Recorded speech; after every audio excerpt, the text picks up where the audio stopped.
The American Enlightenment was a philosophical movement that began in the early 1700s and ended in the 1810s. During this period, the American colonies underwent a change in thought. Society began to reject many of the Puritan ideals of which much of the culture had been based upon until that time. Instead, the ideas and theories of the greatest thinkers of European Enlightenment, from Bacon and Newton to Locke and Rousseau, were celebrated. Much of the literature of this period dealt with the weighty ideals that these figures devoted their writings to. As a result, literature during this period transforms a variety of genres, from speeches to pamphlets, as well as poetry and essay. For the great literary minds of the American Enlightenment, one of the favorite mediums to express their ideas was through speeches. As a result, it is not surprised that practically all the great minds of the American Enlightenment were also gifted orators. Names like Thomas Jefferson and Benjamin Franklin immediately spring to mind, as they are at once witty but also precise with their expectation for the society that should develop around them.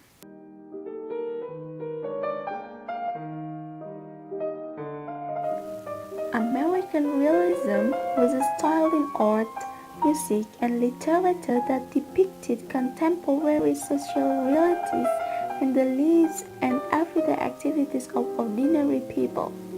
The movement began in literature in the mid-19th century and became an important tendency in visual art in the early 20th century.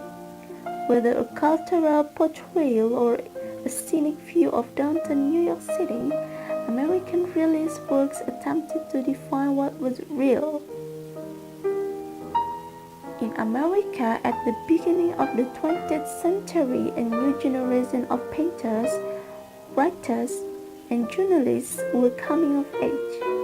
Many of the painters felt the influence of older American artists such as Thomas Eakins, Mary Cassatt, John Singer Sargent, John Spangler Weiser, Winslow Hammer, Jill Hassan, G. Alden Way, Thomas Pollock and Sons, and William Merritt Case.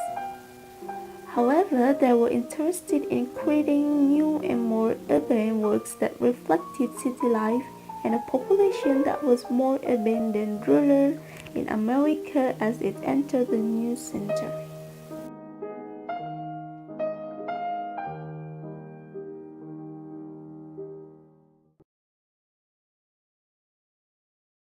The Romantic period in the history of American literature stretches from the end of the 18th century to the outbreak of the Civil War, which started with the publication of Washington Irving's The Sketchbook and ended with Women's Lives of Grace.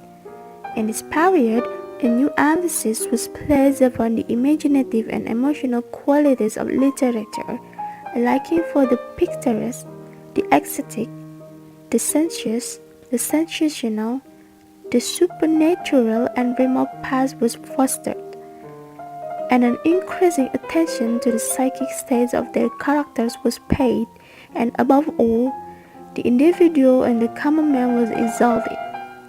Dr. F. H. H., an American transcendentalist, thought the essence of Romanticism was aspiration, having its origin in wonder and misery.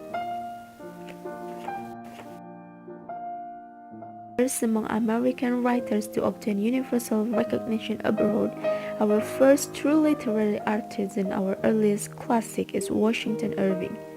As an American author, short story writer, essayist, poet, travel book writer, biographer, and columnist, Irving is best known for the short story The Legend of Sleepy Hollow, in which the schoolmaster Archibald Crane meets with the headless horseman, and Rip Van Winkle about a man who falls asleep for 20 years.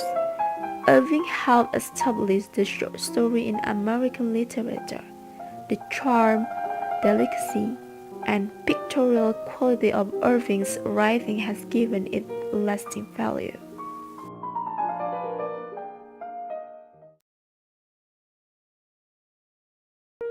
Transcendentalism was a religious, literary, and political movement that evolved from New England Unitarianism in the 1820s and 1830s. An important expression of Romanticism in the United States, it is principally associated with the work of essayist and poet Ralph Waldo Emerson.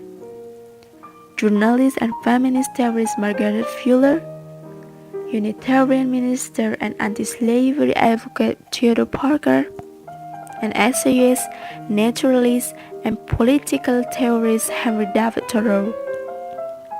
In their initial phase, the Transcendentalists extended Unitarian theological rebellion against Puritan Calvinism, moving toward a post-Christian spirituality that held each man and woman capable of spiritual development and fulfillment. They developed literary as well as theological forms of expression, making perhaps a stronger impact on American literary and artistic culture than they did on American religion. By the early 1860s, following the outbreak of the Civil War, the Transcendentalists had helped formulate the principle that would reshape American culture well into the 20th century.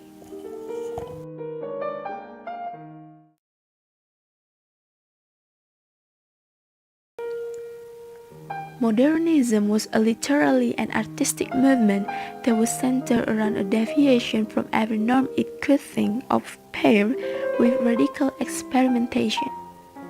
In 1920, women were for the first time in American history able to vote. The rise of socialism made American question capitalism.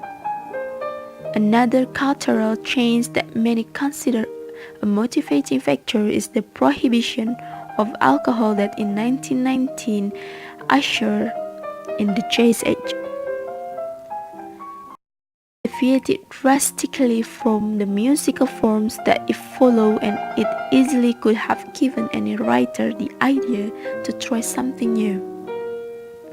Modernist poetry was also vastly different from previous forms.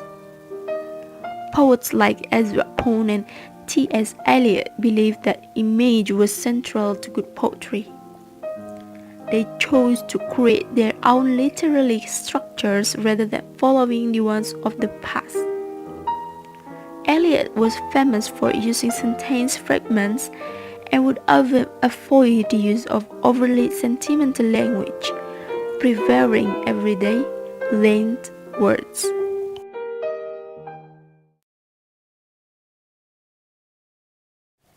Postmodernism arose after World War II as a reaction to the prevalence of modernism, whose radical artistic projects had come to be associated with totalitarianism or had been assimilated into mainstream culture. The basic features of what we now call postmodernism can be found as early as the 1940s, most notably in the work of artists such as Joao Luis Borges. However, most scholars today would agree that postmodernism began to compete with modernism in the late 1950s and gained ascendancy over it in the 1960s. Since then, postmodernism has been a dominant, though not undisputed force in art, literature, film, music, drama, architecture, history, and continental philosophy. Since the late 1990s, there has been a small but growing feeling both in popular culture and in academia that postmodernism has gone out of fashion.